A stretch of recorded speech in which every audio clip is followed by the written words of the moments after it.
Have you ever had somebody leave you and they thought when they left you that you wasn't gonna make it? Send them a picture. Do a selfie. I want to check your stability today, okay? I want to check your emotional stability. Are your emotions stable? You don't have to have a perfect person to have a marriage. You don't have to have a perfect job to pay the bills. You can make it on broken pieces. Stop focusing on what you lost and start living on what you've got left. The key is what we do in our times of pain. Pain will change us. Heartache, loss, disappointments, they don't leave us the same. You go through a divorce, a friend betrays you, eventually that will pass. You'll get through it, but you will be different. Now, how the pain changes you is up to you.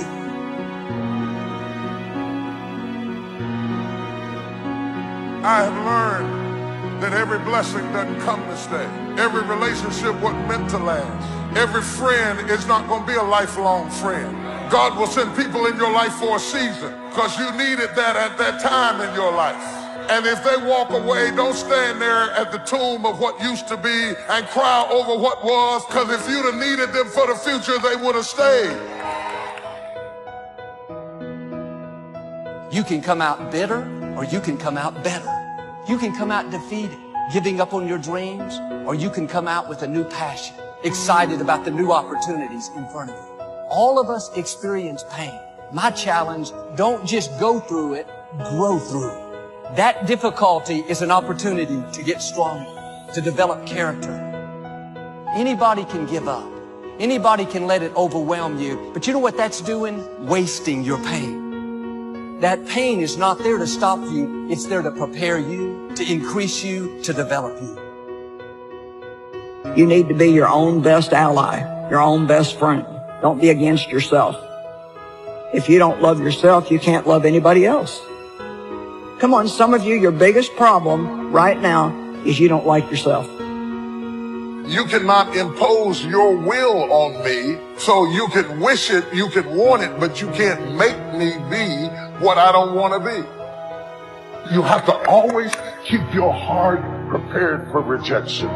Never get so comfortable in the lap of the applause of men that you actually believe it, because it is easy to love people when other people love them. The hardest time to love people is when everybody turns against them and they're writing about them and they're talking about them and they're in the news and they're in the paper and they're everywhere. And that's why I exalt loyalty above everything else, because I appreciate most not the people who are with me when people are with me. I appreciate people who are with me when everybody turns against me and you knock on my door and say, I still love you. Now you got clout with me.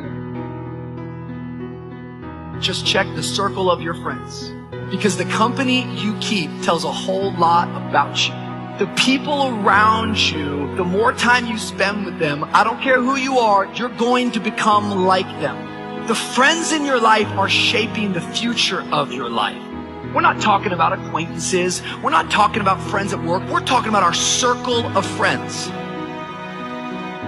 A lot of people don't ever do the things they're capable of doing because they allow themselves to go along with the crowd, following the crowd. And they find themselves in relationships with people who are addicted to mediocrity, and they allow their behavior to influence their behavior, following the crowd. Many people don't do it because of the fact that they allow their lack of self-confidence to immobilize them. The older I get, the more and more I am convinced that people are borderline obsessed with what's next. I think it's important that you have a vision for your life, and I think it's important that you have an idea of where you're headed, but if you're not careful, you'll get so obsessed with what's next that you'll miss out on what is right now. If you're in college, everyone's like, where are you going to work? You work for a little while as a single person. Everyone's like, when are you going to get married? You get married, everyone's like, when are you going to have kids? I'm like, when are you going to shut up? People are always pushing us into the next season because there is this notion and this idea that somehow the grass is green over the fence on the other side. But it takes a mature man of God to recognize the grass is not greener on the other side. The grass is simply green where you choose to water the grass. Some of you have been doing time on a deadbeat job, and every morning you have to make make yourself get up out of the bed and go to work. Pull a smile on your face because you know you're just serving time. I don't care how bad it looks. I don't care what the circumstance is. Keep the faith. God has not forgotten you. Keep the faith. Just as God has divine connections lined up for you, people to encourage you, push you forward, He's also lined up people that will try to stop you, discourage you, try to make you look bad. And if you don't understand this principle, you'll get discouraged. That opposition wasn't meant to stop you. It was meant to establish you. When you overcome it, you will not only step into a new level of your destiny, but everyone around you will see the favor of God is on your life. Well, I think the things that are bad that happen in life can either teach you or break you. And you got to decide what you want them to do. I vote that you allow it to teach you. I vote that you learn from these people, that you learn how to forget about the past, that you learn how to ignore people that are negative, that you learn to control your vengeful ideas, and that you learn to move on into the future where you're going to meet better people and better times are to be had. That's what I would recommend. Your miracle is never in what you lost. It is always in what you have left. And so when you start looking at what you have left, stop grieving over what you lost. Because if you needed it, you wouldn't have lost it. It might only be a pot of oil, but if it's left, the miracle's always in what's left. I'm not telling you to change your heart and your desire to help people. What I am trying to tell you is that your circle should not be full of people that are pulling you down. Your circle should be full of people that are pulling you up. Someone say, check your circle.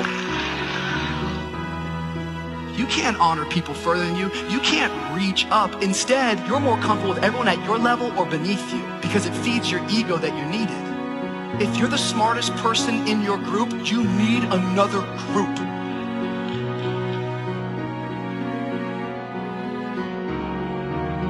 Everything magic is challenging, but once you figure out the challenge and go for it, then the magic occurs. Let me tell you how magical people working together is. If 2 or 3 agree on a common purpose, nothing is impossible. Just try that on for your mental size. If 2 or 3 agree on a common purpose, nothing's impossible. Everybody's looking for a challenge. Here's what I teach. Here's the best challenge in the world. Let's go do it. Not you go do it. Let's go do it. If 2 or 3 of us decide on a common purpose to do it, nothing's impossible. Working together, organizing. When everybody's an independent, now it's a little more challenging. It is challenging. You've got a variety. But that's what makes life the variety. Don't isolate yourself and think, well, I'm strong enough. I'm tough enough. I'm talented enough. Are you flying solo, or do you have a community of faith? People flying with you, watching over you, encouraging you, inspiring you.